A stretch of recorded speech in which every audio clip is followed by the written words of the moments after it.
alegria, né? Saber que a cruz não foi o fim do nosso Senhor Jesus Cristo.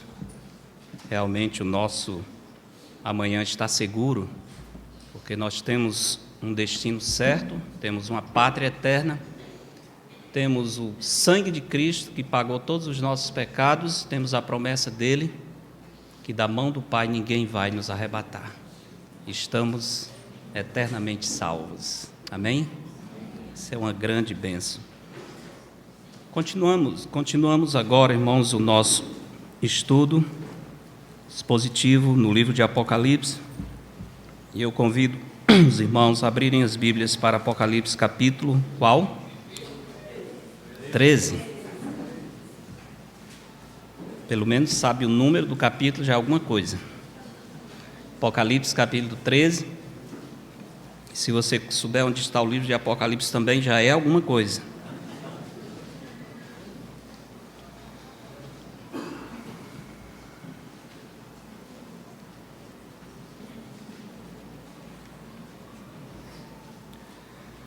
Apocalipse capítulo 13, a partir do verso 11, é o nosso texto para essa noite. Vi ainda outra besta emergir da terra. Possuía 2 chifres, parecendo cordeiro, mas falava como dragão. Exerce toda a autoridade da primeira besta na sua presença. Faz com que a terra e os seus habitantes adorem a primeira besta, cuja ferida mortal fora curada. Também opera grandes sinais, de maneira que até fogo do céu faz descer a terra diante dos homens. Seduz os que habitam sobre a terra por causa dos sinais que lhe foi dado executar diante da besta, dizendo aos que habitam sobre a terra que façam uma imagem à besta, àquela que, ferida a espada, sobreviveu. E lhe foi dado comunicar fôlego à imagem da besta, para que não somente a imagem falasse, como ainda fizesse morrer quantos não adorassem a imagem da besta. A todos os pequeninos e os grandes, os ricos e os pobres, os livres e os escravos, faz que lhe seja dada certa marca sobre a mão direita ou sobre a fronte, para que ninguém possa comprar ou vender, senão aquele que tem a marca, o nome da besta ou o número do seu nome. Aqui está a sabedoria. Aquele que tem entendimento, calcule o número da besta, pois é o número de homem. Ora, esse número é 666. Oremos. Senhor nosso Pai, pedimos que venha iluminar as nossas mentes, abrir os nossos olhos, nos dar a compreensão, Senhor, da Tua palavra. Queremos pedir, Senhor, que esse texto não venha servir apenas para aguçar nosso conhecimento ou despertar especulação, mas que sirva para nos revelar a grandeza do Senhor, a vitória do reino de Cristo, sirva para aguçar o nosso discernimento espiritual, para que não venhamos a ser enganados pelo falso profeta. Que o Senhor abençoe a sua palavra aos nossos corações. Em nome de Cristo pedimos. Amém. O maior engano religioso da história é o que nós vamos tratar nesse texto de Apocalipse, capítulo 13, 11 a 18. Algum tempo atrás, na época que o ensino médio era chamado segundo grau, que é a época em que eu estudava, lembro perfeitamente, científico ainda é mais antigo, mas eu lembro uma certa aula de literatura com um professor que eu não lembro o nome, mas lembro muito bem as palavras dele, que estava aconselhando os alunos e quase que clamando aos alunos, dizendo o seguinte: tenham fé, mesmo que seja numa pedra, numa árvore, tenham fé. Eu não consigo mais ter fé, mas quem tem fé vive melhor. Não esqueci as palavras do professor, mesmo porque nesse tempo o Senhor já tinha me dado o discernimento das Escrituras para saber que o importante não é ter fé. A fé por si só não resolve o nosso problema. O importante é em quem está baseada a fé. Infelizmente, esse é o pensamento do mundo, especialmente nos nossos dias. Porque as pessoas esquecem que a fé não tem valor em si mesma. As pessoas acham que nós podemos nos livrar da perdição eterna ou ter uma vida mais plena tendo fé na própria fé. Mas a fé na fé não resolve o nosso problema. O que faz diferença é o objeto ou a pessoa sobre quem a nossa fé se apoia. Por exemplo, se você confiar, se você tiver fé que uma determinada cadeira pode suportar o seu peso, e com toda a sua confiança e fé, apoiar o seu peso sobre essa cadeira e ela estiver quebrada, a sua fé não vai evitar a queda. Você vai cair, ainda será mais feio, porque o peso da fé vai piorar o desastre. Quantas vezes na vida temos sido enganados por pessoas e nós sempre lamentamos quando alguém engana a boa fé dos outros, não é? Como alguém pode se aproveitar da boa fé? Isso é, alguém confiou, alguém criou uma expectativa por crer que aquela pessoa merecia confiança, para descobrir depois que a sua confiança foi em vão, porque a pessoa realmente não era digna de receber a sua fé e a sua confiança. O mundo não entende isso, e como vivemos hoje uma época de reavivamento religioso, não de espiritualidade bíblica, mas de misticismo. Hoje é moda, é normal, todo mundo está falando de religião, de ter uma inclinação espiritual, de falar de coisas esotéricas, de ter a Bíblia na mão, de frequentar uma igreja. Todo mundo procura, de algum modo, ter uma ligação com Deus ou com forças espirituais, quaisquer que sejam. Há alguns que têm nas igrejas até como um point, algo de encontro, algo que ele escolhe porque, ao mesmo tempo em que é um ambiente social, dá aquela sensação de que ele teve um encontro com Deus. Infelizmente, muitas igrejas vendem essa imagem. Mas a questão, irmãos, que devemos considerar, não é o que o mundo diz, não é o que as igrejas dizem, é o que Cristo diz. O que a palavra de Deus diz sobre a fé. Em João 5,24, o Senhor Jesus diz: quem ouve a minha palavra, crê naquele que me enviou, tem a vida eterna. Não entra em juízo, mas já passou da morte para a vida. Quem ouve a minha palavra e crê em quem? Naquele que me enviou. Não é só crer em qualquer pessoa, é crer no Pai, crer no nosso Deus que enviou o seu Filho. Em João 7,38, Jesus diz: quem crê em mim, a sua fé tem que estar apoiada nele, como diz a Escritura, do seu interior fluirão rios de águas vivas. Em João 17,20, ele diz: não rogo somente por estes, mas também por aqueles que vierem a crer em mim. A fé tem um objeto bem direcionado. Aliás, o verbo crer em grego, ele tem uma transitividade, um movimento que não fica claro em português, mas é muito claro pela preposição que se usa na hora de completar uma sentença. Crer em direção a. Crer com determinado propósito. A palavra que vem depois do verbo crer geralmente traz essa ideia. Crer como algo que se movimenta em direção a alguém ou alguma coisa. Declarou-lhes, pois, Jesus: eu sou o pão da vida. O que vem a mim jamais terá fome, e o que crê em mim jamais terá sede. Disse-lhe Jesus: eu sou a ressurreição e a vida. Quem crê em mim, ainda que morra, viverá. O importante é saber se nós estamos crendo na pessoa certa. A questão é saber se a nossa fé está em Jesus Cristo, o Filho de Deus. A Bíblia ensina que nos tempos finais, dias como o nosso, o engano religioso será muito grande. O número de falsos profetas tende a crescer enormemente. Sempre foi assim, mas nos últimos dias será ainda pior. O texto que nós lemos de Apocalipse 13 mostra claramente o poder do engano por três figuras, uma tríade infernal que vai conduzir o mundo: Satanás, o anticristo e o falso profeta. E esses três, com as suas artimanhas, armadilhas e ilusões, vão conseguir iludir a sociedade.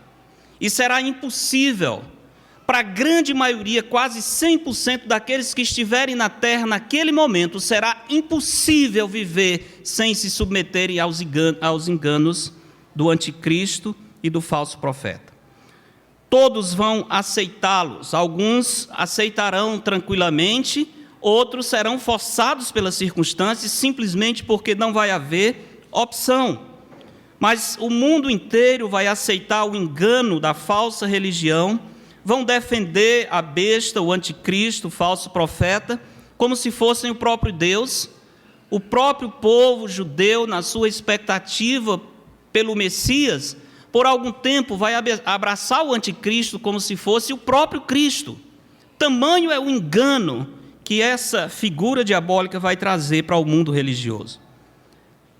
Os irmãos talvez saibam que dentro do sistema religioso e doutrinário das grandes religiões universais, existe o ensino da vinda de um governante poderoso que virá para unificar o mundo, para organizar todas as religiões em uma só, para vencer todas as barreiras.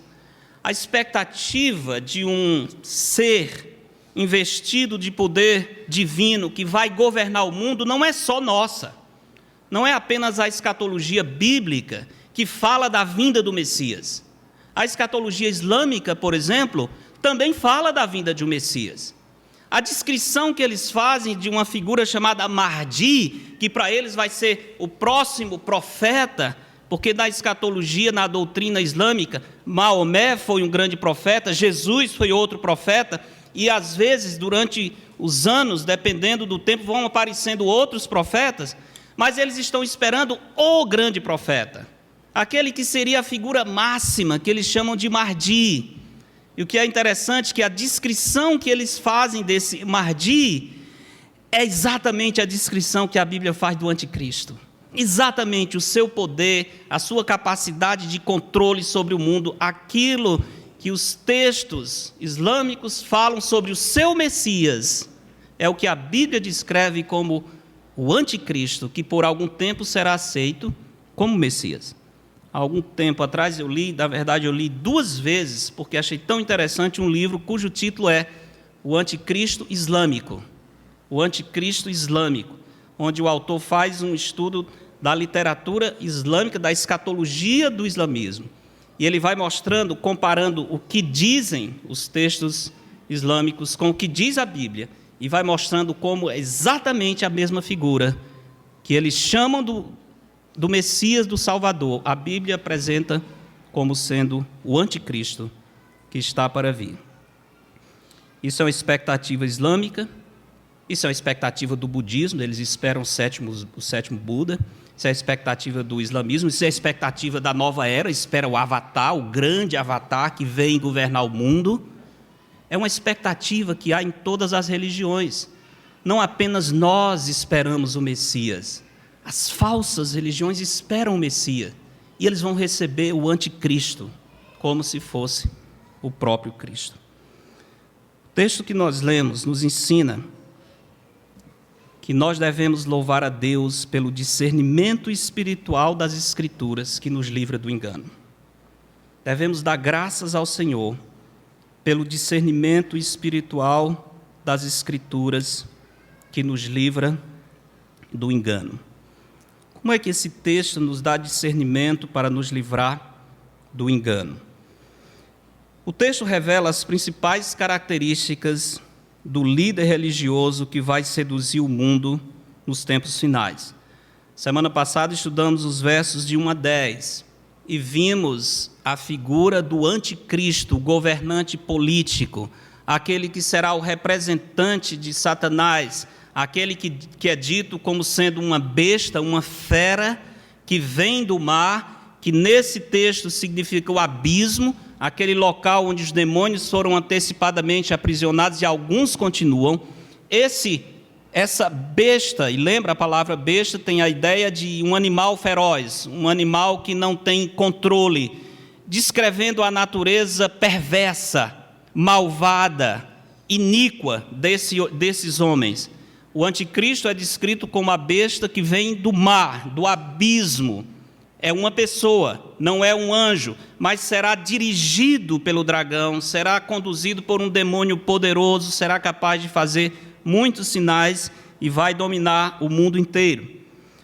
Capítulo 13, versos 11 a 18, é a besta que emerge da terra. Então é a segunda figura, nesse momento, que aparece, que vai aparecer na história do mundo. Lembra-se que estamos no período, aqui na parte do livro, Apocalipse 12 a 14, no intervalo. Esses 3 capítulos não avançam novos fatos em termos de cronologia. Avançam, dão para nós novas informações do que está acontecendo na terra da perspectiva do mundo espiritual, mas não avançando as pragas, por exemplo, como no capítulo 15. No mundo espiritual, o que está havendo é a ação do diabo, que é descrito como dragão, antiga serpente, que num determinado momento será lançado da esfera celestial, perderá o seu direito às regiões celestes, virá para a terra com muita ira, sabendo que pouco tempo lhe resta. E chegando na terra, então ele vai trabalhar através do anticristo, a besta que emerge do mar, mas também terá o seu companheiro, o seu parceiro, que é o falso profeta, aquele que será o representante religioso, que vai conduzir o mundo para obedecer e adorar o anticristo e o dragão. Então são 3 figuras: Satanás, o próprio diabo, o anticristo e o falso profeta.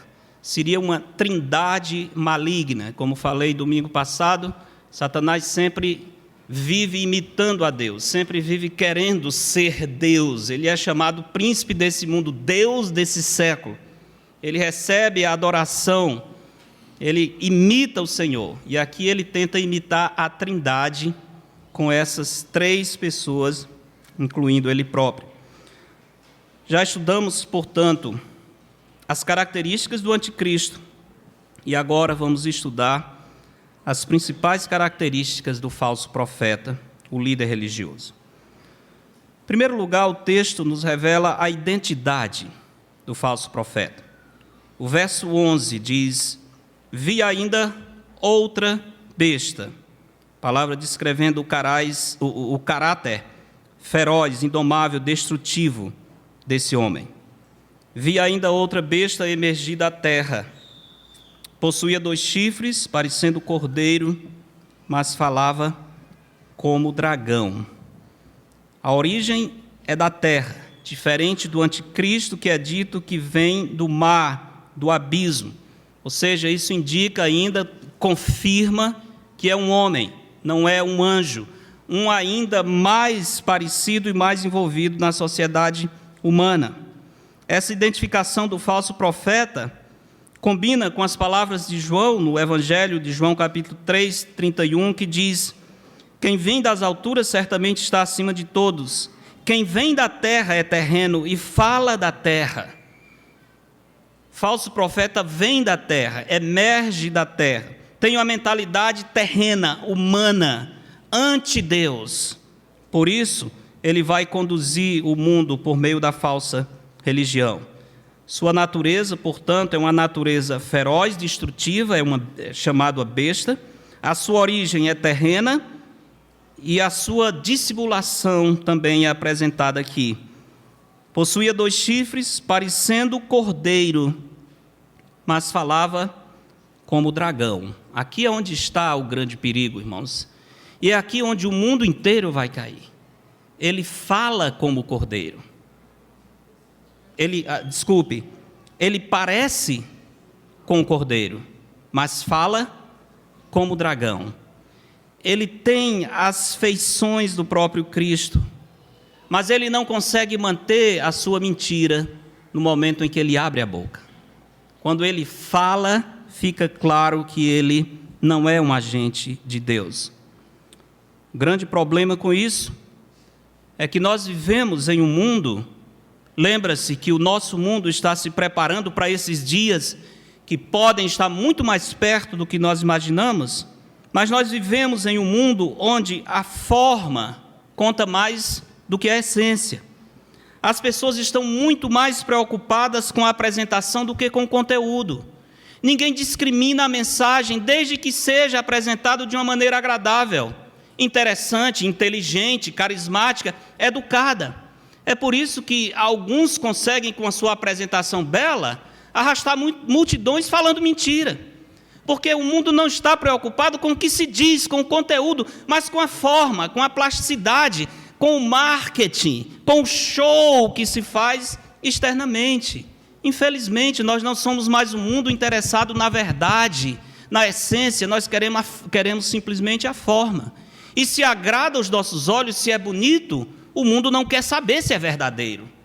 Não interessa se é verdade, é interessante, é bonito, é agradável. Infelizmente, é assim que o mundo vive. Nós vemos isso claramente no poder incrível e na dominação que o marketing tem sobre as pessoas. Pode apresentar qualquer coisa, se for bem apresentado, se a propaganda for bonita, o produto pode nem ter qualidade, mas provavelmente será aceito. Infelizmente, no mundo espiritual, é assim também. Nós precisamos, irmãos, ter discernimento, para não ficar encantados com a aparência externa, desprezando a mensagem, desprezando o conteúdo. Vou lhes mostrar um versículo que o apóstolo Paulo nos adverte severamente sobre o perigo de ficar encantado com a apresentação, esquecendo o conteúdo. Gálatas, capítulo 1. Lembra-se que o apóstolo Paulo escreve essa epístola para um grupo de igrejas que havia recebido o evangelho, entendido a mensagem da justificação pela fé, mas estava passando depressa. Gálatas capítulo 1, verso 6. Gálatas 1, 6 diz: admira-me. É interessante, todas as epístolas de Paulo têm uma forma reconhecida. Ele começa se apresentando, ele faz uma saudação, ele faz uma oração de agradecimento, ele faz uma petição e logo em seguida começa o conteúdo da epístola. Gálatas não tem isso. Gálatas não tem, é diferente das outras. Por quê? Pela urgência do assunto. Paulo está tão alarmado com o que está acontecendo nessa igreja, que é mais ou menos como se ele dissesse para o seu amanuense: não vamos perder tempo com as introduções, vamos direto ao assunto. A coisa é muitíssimo séria o que está acontecendo nessas igrejas. Eles estão abraçando um outro evangelho. E quando se abraça um outro evangelho, está realmente se abraçando uma mensagem que leva à perdição, uma mensagem que destrói o destino eterno. Por isso o verso 6 ele diz: admira-me. Olha o verbo, estou surpreso, estou assustado que estejais passando tão depressa daquele que vos chamou da graça de Cristo para outro evangelho, o qual não é outro, senão que há alguns que vos perturbam e querem perverter o evangelho de Cristo. E aí vem a advertência. Mas ainda que nós mesmos, isso é muito forte, irmãos. Paulo está dizendo: olha, se eu, Paulo, chegar para vocês, ou se for um anjo vindo do céu, vos pregue evangelho além do que vos temos pregado, seja maldito, seja maldito. Paulo está dizendo: tenham cuidado até comigo. O evangelho que eu preguei é o evangelho da salvação pela fé em Cristo. Se por algum motivo eu disser para vocês outra coisa, amaldiçoem a mim e a mensagem, não é de Deus. E ainda que seja um anjo vindo do céu, imagina isso. Será que esse mundo iria ter coragem de repreender um anjo? E olhar para um anjo e dizer: você é um anjo, mas está mentindo, porque o que você diz não combina com a palavra de Deus? Dificilmente. Porque não se repreende os homens? Será que o mundo iria repreender um anjo? Paulo diz: pode ser um anjo, se ele pregar outro evangelho, além do que vos temos pregado, seja anátema. Assim como já vos dissemos, e agora repito: se alguém vos prega evangelho que vá além daquele que recebestes, seja anátema. Então, voltando ao nosso texto, nós entendemos o grande perigo quando João diz que ele parece cordeiro mas fala como o dragão. A verdade não pode ser oculta por meio das suas palavras. Ele pode maquiar com aparência, mas quando ele começar a falar, você vai conferir com as Escrituras e você vai notar que é um falso profeta. Meus irmãos, lembremos que a verdade tem que ser mais importante do que a apresentação visual. Quando o nosso Senhor realizava a mais importante obra e projeto que esse mundo já viu, quando Ele estava pagando os nossos pecados na cruz, Ele não tinha nenhuma apresentação visual, não tinha nada que agradasse as pessoas que estivessem perto. O profeta Isaías diz: não tinha aparência nem formosura, olhámo-lo, mas nenhuma beleza havia que nos agradasse. Não tinha nada que agradasse aos olhos, mas era o Cordeiro de Deus dando a sua vida pelos nossos pecados. Tenhamos discernimento, não fiquemos encantados com as aparências, esquecendo a mensagem. O texto diz que nos últimos dias o mundo vai ser iludido por esse falso profeta, porque não tem discernimento. Os versos 12 a 15 mostram a capacidade desse homem. 3 coisas esses versos apresentam sobre a capacidade do falso profeta. Primeiro, o seu potencial de ação, depois a sua força de unificação e depois o seu poder de sedução. 3 aspectos da capacidade dele. Vejamos cada uma dessas, começando com o seu potencial de ação no verso 12, primeira parte. O texto diz: exerce toda a autoridade da primeira besta na sua presença. Significa que ele recebe a autoridade e poder do anticristo, que por sua vez recebe a autoridade e poder do dragão. Então, no final das contas, a fonte de poder, o ensino do falso profeta vem de Satanás. Ele será o representante religioso do próprio diabo nos últimos dias. O texto diz que ele exerce a autoridade na presença da primeira besta, do anticristo. Indica que os dois terão um relacionamento muito próximo, estarão buscando os mesmos alvos. É importante entender o risco para o mundo. Como eu disse no início, será muito difícil para qualquer pessoa vivendo na terra nesse período conseguir recusar a proposta e a imposição da mensagem do falso profeta. Por quê? Porque ele vai ser uma figura religiosa, ele vai falar de amor, ele vai falar de ecumenismo, ele vai falar de um só Deus, ele vai falar de um só rebanho, ele vai falar da irmandade universal, ele vai falar que não interessa o que você crê, todos os caminhos levam a Deus, não precisa ter divisões, não precisa brigar por doutrina. Muito provavelmente ele vai usar uma frase que os teólogos liberais sempre usavam para deturpar a Escritura e contaminar a igreja de Deus, quando diziam: a doutrina separa, mas o amor unifica. Esqueçamos as doutrinas, no céu não tem bandeira. Palavras bonitas, mas perigosíssimas, perigosíssimas. No céu não tem bandeira, não tem nome de igreja, mas só estarão lá aqueles que creem na verdade, que creem na única verdade. Não é a bandeira da igreja, mas é a verdade de Cristo. Há uma discriminação muito clara. O potencial do falso profeta é grande por causa da sua capacidade de envolvimento no meio religioso. Não somente tem um grande potencial de ação, mas o falso profeta também tem uma grande força de unificação. O verso 12, a segunda parte, diz: faz com que a terra e os seus habitantes adorem a primeira besta, cuja ferida mortal foi curada. Também opera grandes sinais, de maneira que até fogo do céu faz descer a terra diante dos homens. Seduz os que habitam sobre a terra por causa dos sinais que lhe foi dado executar diante da besta, dizendo aos que habitam sobre a terra que façam uma imagem à besta, aquela que, ferida a espada, sobreviveu. Veja a grande força de unificação que o falso profeta vai ter. O falso profeta será o grande promotor do ecumenismo, da tolerância religiosa, da luta contra os preconceitos e da inclusividade. Essas são as palavras do momento, são a sensação do momento.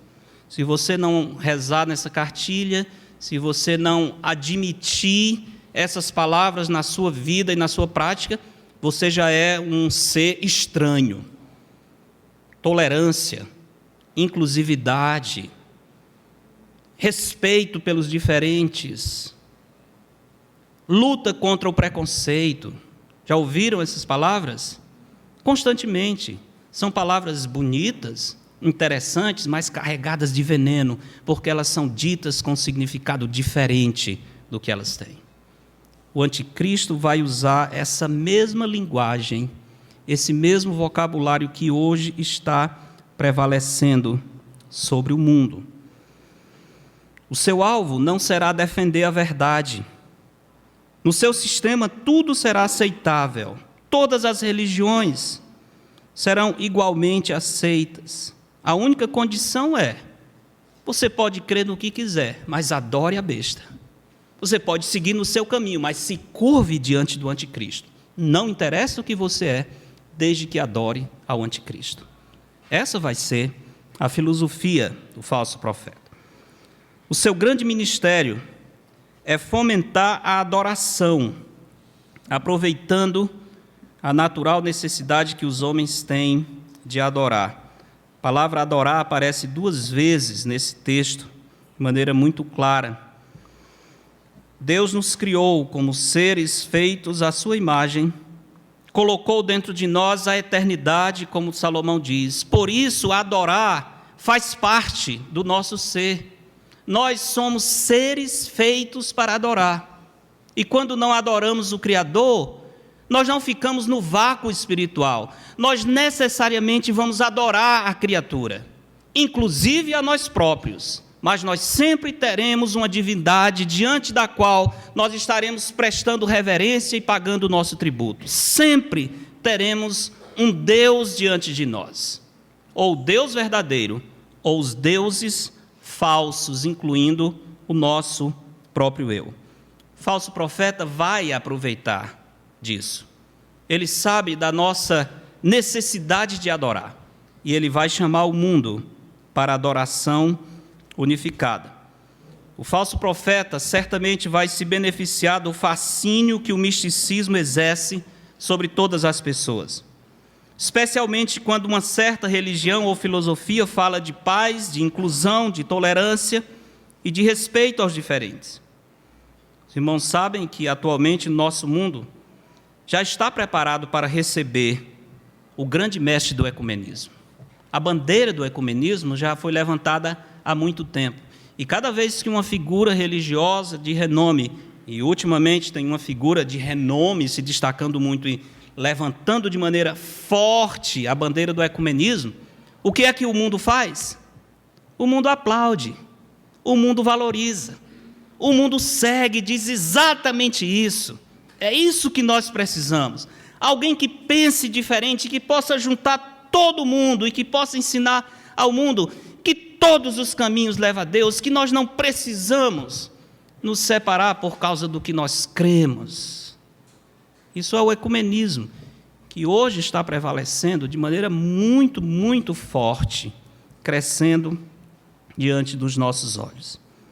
O falso profeta vai ser o grande ecumênico. Ele vai colher o fruto do que está sendo plantado agora, e ele mesmo vai unificar o mundo inteiro durante o seu tempo. As grandes religiões esperam isso. Esse líder pacífico, carismático, capaz de reunir todos em um só sistema de adoração, sem preconceito, sem negação e sem recusar qualquer coisa. Com certeza, o falso profeta ganhará a admiração do mundo no seu combate ao radicalismo, por meio da relativização da verdade. O que o mundo não sabe e não percebe é que a verdade é radical. Hoje fala-se muito contra o radicalismo, usa-se a palavra radicalismo islâmico, os radicais é isso e aquilo, e a palavra radical é quase um palavrão hoje, no meio político, no meio social, alguém que é radical. Só que o que o mundo diz é, se você tiver uma convicção e não abrir mão dela, você é radical. Por quê? Porque na mentalidade do mundo, ninguém pode ser radical e ninguém pode se apegar a uma convicção, por quê? Porque não existe verdade. Já que a verdade não existe, por que que a sua verdade vai prevalecer sobre a minha? Por que que eu estou errado e você está certo? Isso é radicalismo, é verdade. Quem crê na verdade é radical, não tem jeito. A verdade por si só é radical. Se a verdade existe, tudo que não combina com ela é mentira. Então, o próprio conceito de verdade traz dentro dele a ideia de discriminação, de separação, de distinção entre o que é certo e o que é errado, entre o que é justo e o que é injusto, entre o que é reto e o que é torto. A Bíblia apresenta dessa maneira a realidade. O mundo destruiu isso. Não existe verdade. Portanto, quando falamos da verdade, nós somos taxados de radicais. O anticristo jamais será radical, pelo menos no início. O falso profeta nunca será radical no início do seu ministério.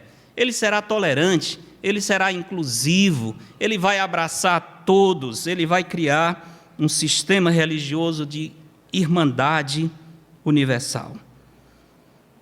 Mas se a verdade existe, fatalmente essa verdade será radical.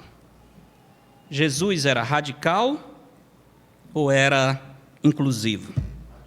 Radicalíssimo. Radicalíssimo, se puder exagerar. Alguém que podia dizer e dizia claramente, eu sou o caminho, não é um caminho, nenhum dos caminhos.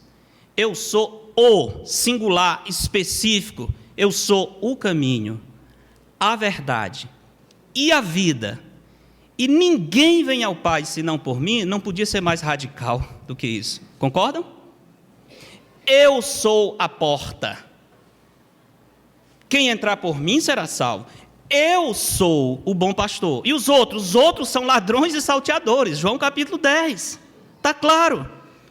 E o eu sou, na língua grega, ainda fica mais forte. Nós podíamos traduzir eu somente. Porque o verbo grego, como o nosso verbo português, ele não precisa do pronome pessoal. Normalmente não aparece o pronome pessoal, exceto em situações muito específicas, para fins de ênfase, por exemplo. Então, Jesus não precisava usar o eu, o pronome pessoal, com o verbo ser, mas ele usou todas as vezes que se referiu aos chamados eu sou. Eu sou a porta, eu sou o bom pastor, eu sou o caminho, eu sou o pão, eu sou a videira verdadeira, eu sou a ressurreição e a vida. E o que ele estava dizendo é, eu somente, ninguém mais. Eu, apenas eu. Isso é ser radical. Jesus é radical, porque Jesus crê na verdade, e ele é a própria verdade. Ele não podia ser diferente. Mas a forma de convencimento para a adoração do anticristo vai ser muito forte e vai iludir as pessoas. Por quê? Porque ele vai usar os milagres, especialmente um milagre que terá ocorrido com o anticristo. O versículo diz, final do verso 12, segunda parte, faz com que a terra e os seus habitantes adorem a primeira besta, cuja ferida mortal fora curada. Como disse domingo, não sabemos se foi uma ressurreição de verdade que o Senhor Deus permitiu, se foi uma falsa ressurreição. O fato é que o anticristo será ferido mortalmente e vai sobreviver a essa ferida. Isso vai ser apresentado como um milagre, até como uma ressurreição. E o falso profeta vai usar esse fato, desse milagre ocorrido com o anticristo, para convencer o mundo de que ele deve ser adorado. Inicialmente, falso profeta vai tentar promover o seu sistema religioso por meios pacíficos, mas depois usará meios violentos para fazer o mundo se curvar perante o anticristo. Verso 15 diz: e lhe foi dado comunicar fôlego à imagem da besta, para que não só a imagem falasse, como ainda fizesse morrer quantos não adorassem a imagem da besta. Inicialmente, os métodos serão pacíficos, mas posteriormente, como eu disse, ninguém terá chance de escolha. E quem não se curvar diante do anticristo será morto. Vai ser algo terrível que vai acontecer no mundo durante esse tempo. O poder de sedução do falso profeta é muito grande. Ele será mestre do engano e da ilusão, como é o próprio diabo. O verso 13 diz: ele opera grandes sinais. Palavras sinais podiam ser traduzidas como maravilhas, coisas inexplicáveis. E um dos sinais é: de maneira que até fogo do céu faz descer a terra, diante dos homens. Imagina só, como o mundo vai ficar impressionado vendo esse homem fazer descer fogo do céu. Imagina todo o povo se curvando e dizendo: só pode ser de Deus. Como que esse homem faria descer fogo do céu, se não fosse de Deus? Talvez aqui uma referência a Elias, lutando com os profetas de Baal. Como foi que Deus se revelou para Elias? Mandando fogo do céu que consumiu o altar. Provavelmente o anticristo, o falso profeta, vai usar isso e dizer: lembram do Antigo Testamento? Lembram do profeta Elias? Não foi o fogo do céu que identificou que ele era um profeta de Deus? Pois olhem o fogo descendo do céu. E o mundo, na sua bobagem e falta de discernimento, vai abraçar esse argumento sem nenhuma dificuldade. Ele vai convencer por meio de milagres. Ele terá meios de desafiar os que lhe resistirem por meio de coisas inexplicáveis. Para os que conhecem a verdade, sinais e maravilhas, obras inexplicáveis, não nos convencem, nem nos abalam na nossa fé. Porque o apóstolo Paulo nos ensina em 2 Coríntios 11, 13 a 15, que essas coisas podem ser feitas claramente por meio de Satanás e seus enviados. 2 Coríntios, veja esse texto, capítulo 11, versos 13 a 15.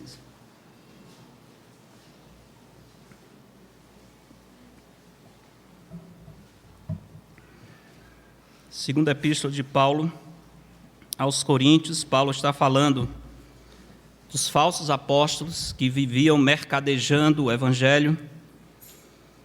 No verso 13 ele diz: porque os tais são falsos apóstolos, obreiros fraudulentos, transformando-se em apóstolos de Cristo.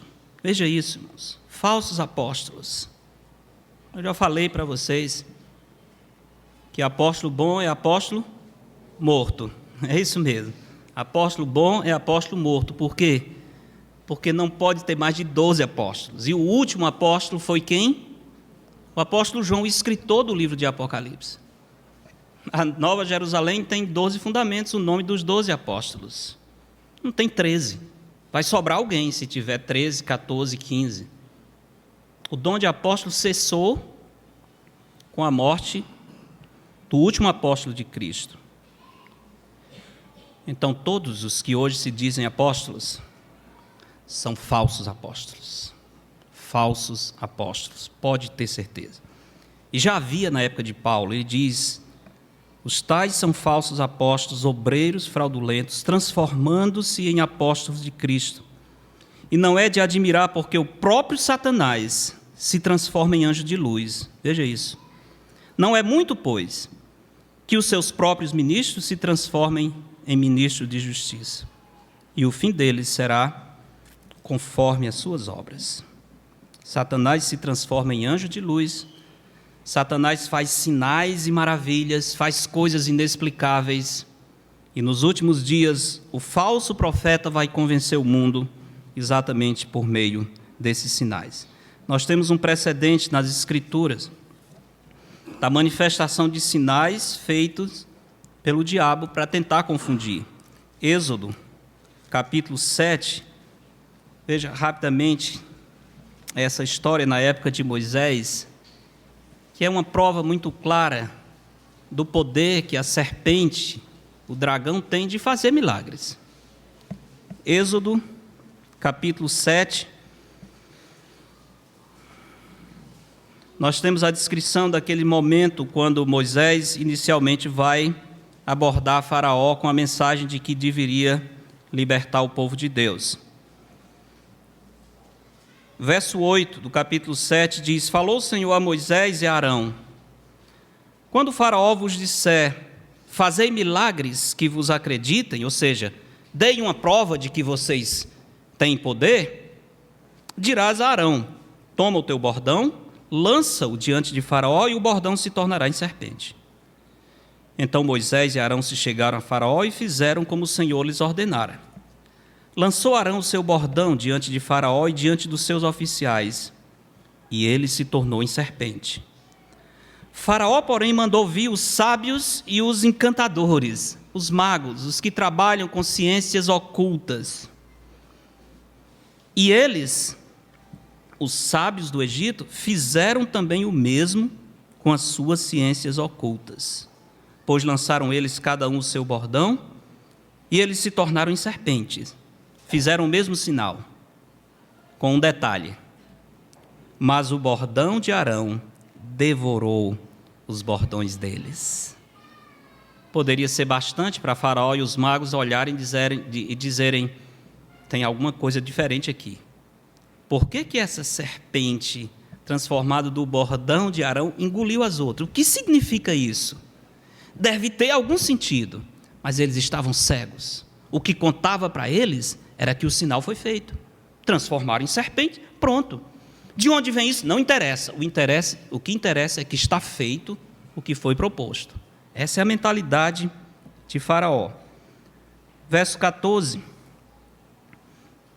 diz: Disse o Senhor a Moisés: o coração de Faraó está obstinado, recusa deixar ir o povo. Vai ter com ele pela manhã, ele sairá às águas, estarás à espera dele na beira do rio, tomarás da mão o bordão que se tornou em serpente e dirás: o Senhor Deus dos Hebreus me enviou a ti para te dizer: deixa aí o meu povo para que me sirva no deserto. E aí o Senhor diz o que Moisés deveria falar, e Moisés deveria dizer a Faraó que ele iria transformar as águas do rio Nilo em sangue. Verso 20 diz: fizeram Moisés e Arão como o Senhor lhes havia ordenado. Arão, levantando o bordão, feriu as águas que estavam no rio à vista de Faraó e seus oficiais, e toda a água do rio se tornou em sangue. Verso 22 diz: porém os magos do Egito fizeram também o mesmo com as suas ciências ocultas. Muito bem, Deus faz sinais transformando água em sangue. Os magos também fazem, e aí? Que diferença tem? Até aqui é bastante para que Faraó fique com o seu coração endurecido. A próxima praga é a praga das rãs, capítulo 8. Verso 6 diz: Arão estendeu a mão sobre as águas do Egito, e subiram rãs e cobriram a terra do Egito. Então os magos fizeram o mesmo com as suas ciências ocultas, e fizeram aparecer rãs sobre a terra do Egito. Até aqui está tudo empate, né? Ninguém venceu. Mas vem a próxima praga, os piolhos. Eu não sei o que eles ganhavam com isso, porque se já tem rã, para que fazer mais rã? Mas era a maneira de mostrar que havia poder. Mas pior para eles, né? Verso 16: disse o Senhor a Moisés: dize a Arão: estende o teu bordão e fere o pó da terra, para que se torne em piolhos por toda a terra do Egito. Fizeram assim. Arão estendeu a mão com seu bordão e feriu o pó da terra, e houve muitos piolhos nos homens e no gado. Todo o pó da terra se tornou em piolhos. Imagina isso, que coisa horrível. Por toda a terra do Egito. E fizeram os magos o mesmo com as suas ciências ocultas, para produzirem piolhos. Porém, não puderam. Alguma coisa começou a mudar na história. E havia piolhos nos homens e no gado. Então disseram os magos a Faraó: isto é o dedo de Deus. Ou seja, tem um Deus maior do que o nosso, E nós paramos aqui. Mas só começou agora, são 10 pragas, eles já perderam na terceira. Daí para frente não tem mais competição. Isso é o dedo de Deus. Nós temos o Deus desse século, mas esses dois têm o Deus do céu. Não tem como superar o seu poder. Esse, irmãos, é o nosso Deus também. Esse é o Deus que nos livra de Satanás, que abre os nossos olhos. Esse é o Deus que vai levar a sua igreja antes desse tempo da tribulação.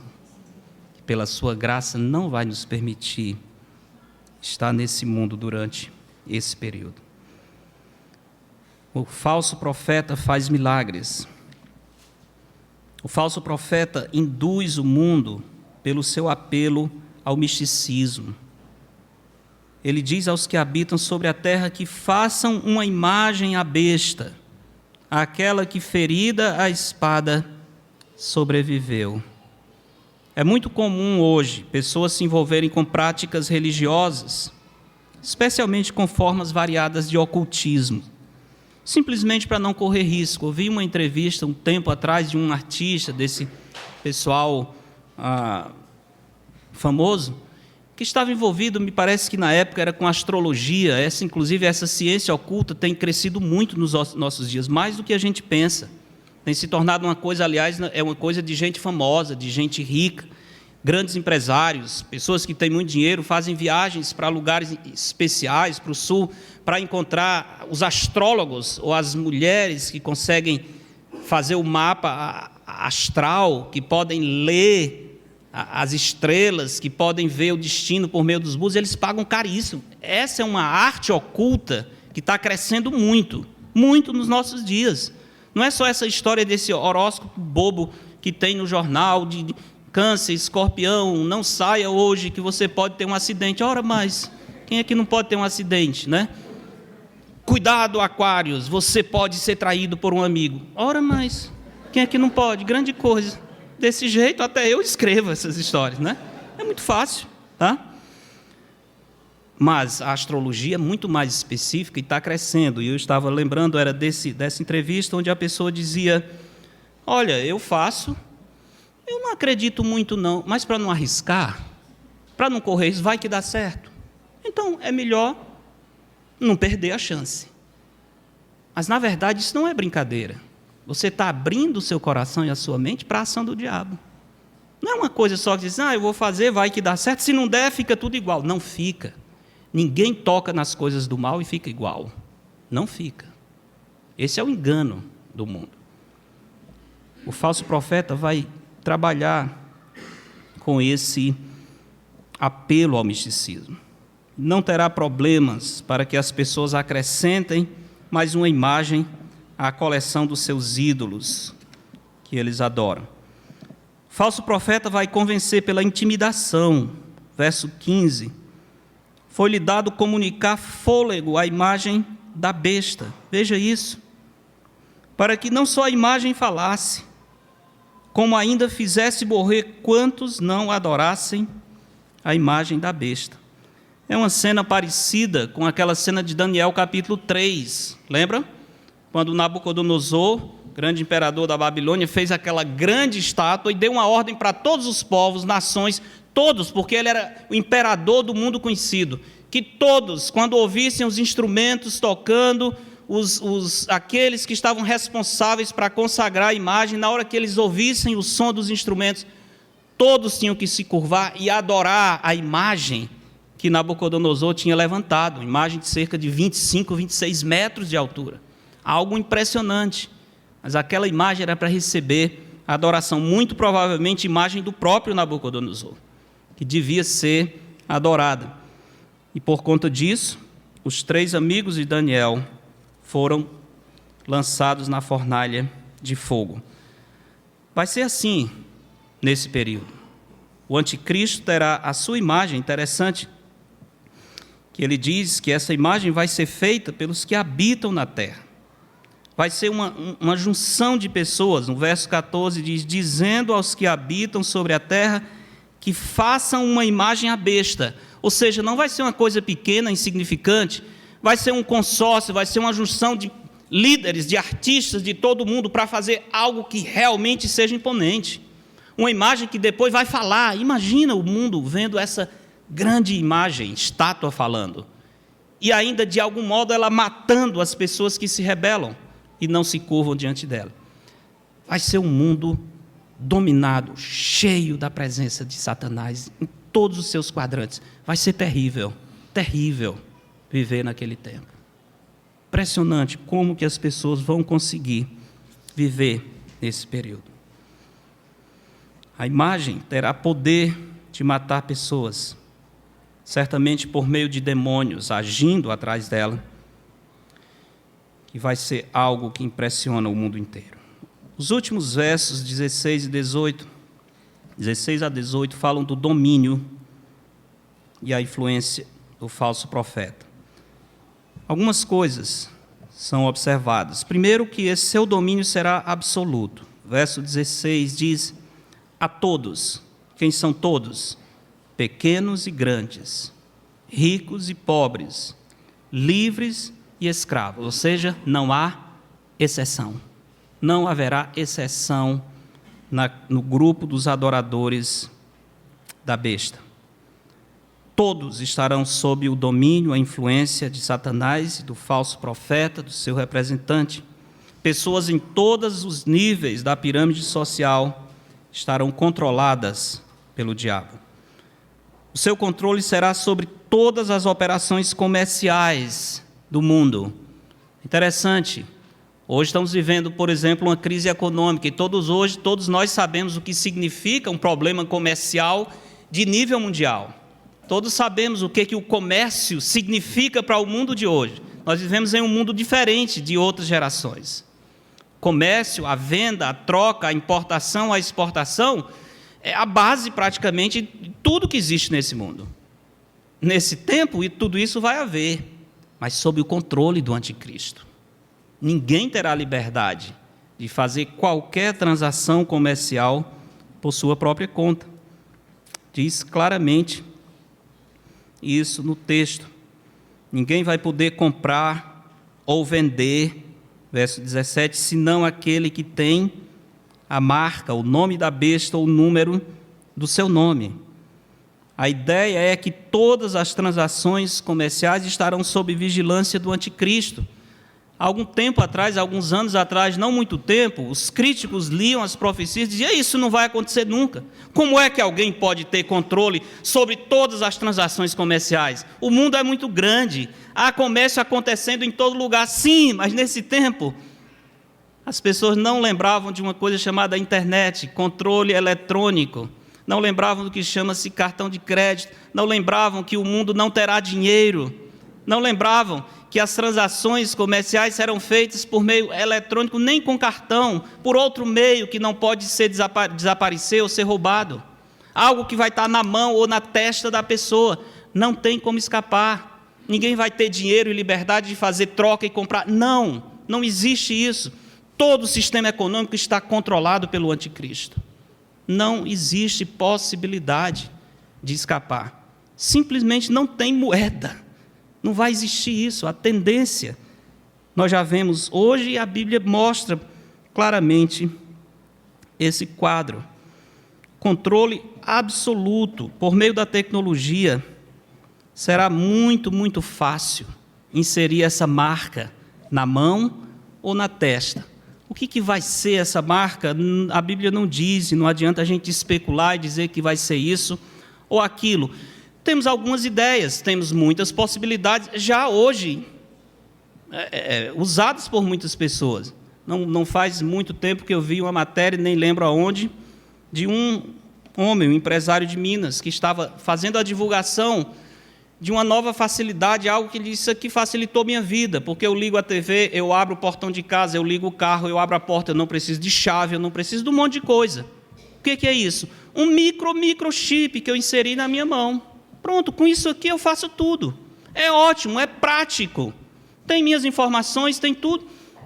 Minha vida está tranquila. Não preciso andar com dinheiro, com cheque, está tudo aqui. E ele estava fazendo essa propaganda. Vai ser isso? Não sei, mas é possível. A Bíblia não diz. Não foi escrito na era da tecnologia, João não sabia como é que ia ser. e nem adianta a gente especular também. Mas é muito provável. Hoje já se faz isso. E hoje já se aplaude isso como um avanço da tecnologia. E nesse mundo de violência, de roubo, de fraude, todo mundo vai querer algo assim, porque dá tranquilidade. Não tem perigo de alguém roubar os meus dados, só se arrancar minha mão. E a tecnologia já existe e tem pessoas que estão usando extremamente satisfeitas, porque fazem tudo com esse microchip que foi implantado de maneira subcutânea. O anticristo vai controlar todas as coisas. Eu li recente o depoimento de um homem que viveu na época da ditadura comunista na Bulgária. Aliás, não precisa ir longe, se lembrar da ditadura em Cuba, por exemplo, é muito fácil. Mas aquele homem, ele dizia, vocês não sabem o poder que um pequeno cartão de controle governamental para compras tem sobre uma sociedade inteira. Vocês não sabem o que significa a ditadura onde ninguém tem dinheiro, ninguém pode comprar e tudo o que faz depende do cartão que o governo dá.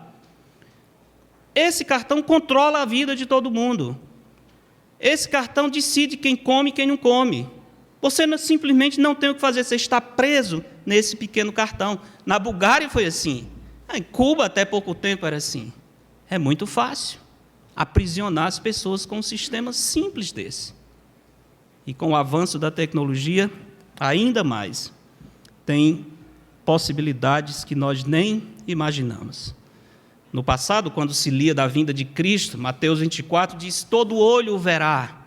E os críticos diziam, está vendo como a Bíblia está errada? Não entende nada de cosmologia, a Terra é redonda, como é que um evento acontecido num lugar, todo mundo vai ver? É impossível, não faz sentido. Esse escritor não entende nada de geografia. Eles não entendem nada de tecnologia, né? E hoje eu tenho certeza que eles jamais diriam uma bobagem dessa, que um evento acontecido no Oriente, o mundo inteiro não possa ver ao mesmo tempo. Claro que pode. Não precisa ser nem a vinda de Cristo. Hoje já tem coisas acontecendo em qualquer parte do mundo que todo olho pode ver simultaneamente. O mundo está pronto para isso. Toda a estrutura tecnológica, social, mental, espiritual está toda pronta para a chegada do anticristo, do falso profeta. Não precisa mais. Estamos numa condição em que esse reino do anticristo já podia ser instalado sem nenhuma dificuldade. E a grande possibilidade é que não esteja longe disso. Não esteja longe.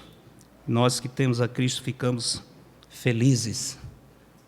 Não pela miséria que vai vir para o mundo, mas porque antes disso o Senhor vai nos levar para o encontro com Ele nos ares. O texto fala sobre a marca, o nome da besta e o seu número. Sei que vocês vieram tudo, quero é ver hoje o que vai ser 666. Eu sabia que eu descobri o que era isso. Perdeu a viagem. O texto não diz o que é, nós não podemos especular, esse texto não foi dado para especulação. Nós podemos dizer algumas coisas, mas exatamente o que é esse 666, o que significa esse número de homem e tal, não adianta nós irmos aonde a Escritura não vai. João não deu detalhes, ele não esperava que a sua geração entendesse, ele escreveu para o futuro e esse futuro não chegou ainda. Só os que viverem naquele tempo é que poderão, com certeza, saber o que significa esse 666. Interessante é que o texto diz essa expressão, a marca, vírgula, o nome da besta e o número do seu nome. Verso 17, né, diz, para que ninguém possa comprar ou vender, senão aquele que tem a marca, vírgula, isto é, o nome da besta ou o número do seu nome. A marca vai ser o número ou o nome, que pelo visto é um nome que tem um código numérico. São duas coisas, ou tem o nome ou o número, mas são iguais, são sinônimos. Tem duas maneiras de se referir a ele, ou pelo nome ou pelo número. Então, com certeza, é algo que está relacionado ou codificado em um número. E o texto diz, aquele que tem entendimento, calcule o número da besta, pois é número de homem. Ora, esse número é 666. Como eu disse, nenhuma parte do livro de Apocalipse tem gerado tanta especulação como esse verso.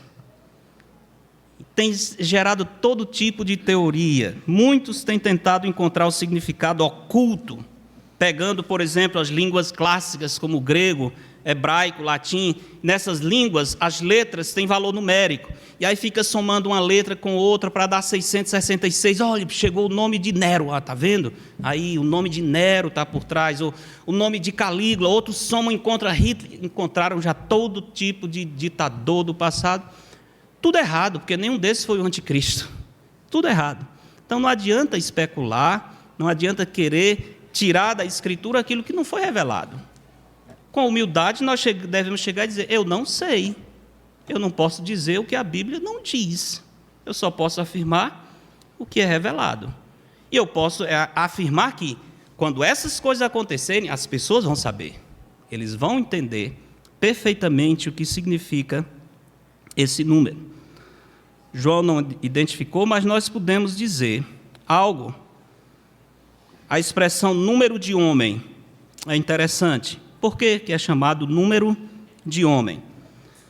Muito provavelmente está fazendo uma comparação com o número de Deus, ou o número da perfeição, que é o número 7.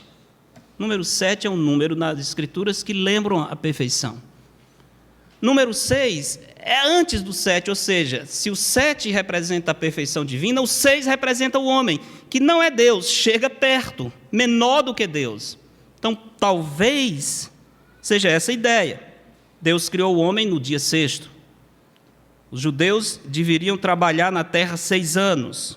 Os escravos eram livres depois de 6 anos. Então, o número 6 tem uma significação nas relações humanas.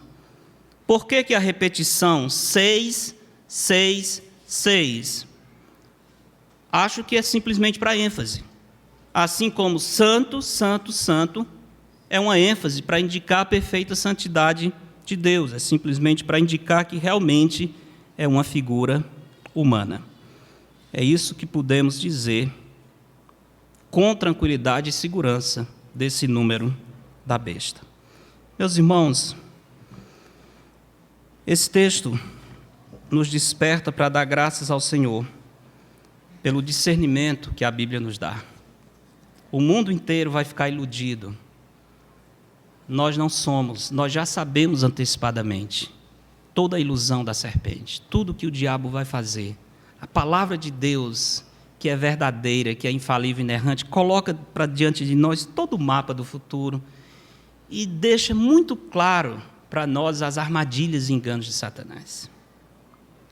O que nós devemos lembrar ao estudar um texto como esse é a grande capacidade de sedução e engano que o inimigo tem, que hoje ele já exerce, e a necessidade que nós temos de conhecer a verdade para não sermos iludidos. Precisamos nos apegar à verdade para não cairmos nas armadilhas de Satanás. Precisamos dar graças a Deus por sua palavra, que é lâmpada para os nossos pés e luz para o nosso caminho. E pela segurança que o Espírito de Deus nos dá de que, se nós conhecermos e andarmos por esse livro, não seremos iludidos pelo diabo. Poderemos perceber o engano e estaremos livres dele. Mas também, irmãos, quando estudamos um texto triste como esse, o futuro miserável desse mundo, sob o domínio de Satanás, do anticristo e do falso profeta, sabendo que a igreja de Deus não estará aqui, nós não podemos simplesmente ficar felizes porque não estaremos. Isso deve despertar em nós compaixão pelos perdidos. Isso deve nos mover a falar de Cristo, porque nós não queremos passivamente ver pessoas entregues a esse destino horrível por não conhecerem a Cristo. Se Deus nos livrou é por sua graça, misericórdia e bondade, não porque nós merecemos nada dele, pura graça do Senhor. A graça que nos alcançou deve ser anunciada para aqueles que estão perdidos.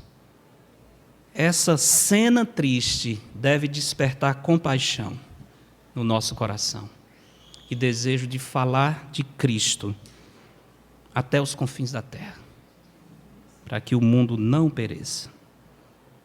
Provérbios 24:11 diz: livra os que estão sendo levados para a morte e salva os que cambaleiam, indo para serem mortos. Lembremos disso. O mundo precisa de Cristo. Nós podemos anunciar o Evangelho. Oremos. Nosso Pai, queremos dar graças a Ti pela Tua palavra santa, inspirada, infalível e inerrante. Palavra, Senhor, que é poderosa para penetrar na nossa alma, palavra que é capaz de discernir os nossos pensamentos e trazer a luz do céu para o nosso coração. Obrigado, Senhor, pelo livro de Apocalipse, pela informação, pelo discernimento que nós ganhamos a partir dele. Obrigado, Senhor, porque esse livro, na verdade, revela que o reino de Deus vai vencer, que todos os projetos malignos já são conhecidos de antemão, que o Senhor está no trono, nunca sairá dele, que o Senhor é soberano sobre os céus e a terra, que até a serpente, com a sua malignidade, estará realizando aquilo que está dentro do seu propósito. Obrigado, Senhor, porque Tu és o único Deus verdadeiro. Obrigado porque o Senhor continua sendo e será eternamente o Senhor da glória. E obrigado, Senhor, pelo que o profeta Isaías nos diz, que desde a antiguidade não se ouviu, nem com os olhos se percebeu, Deus além de Ti, que trabalha para aqueles que em Ti esperam. Nós esperamos em Ti, Senhor. Tu és a nossa única esperança. E é tão bom saber que o Senhor age para livrar e abençoar os que esperam no Senhor. Renova a nossa esperança em Ti a cada dia. Santifica o Teu povo, Senhor, e salva os perdidos. Em nome de Cristo oramos. Amém.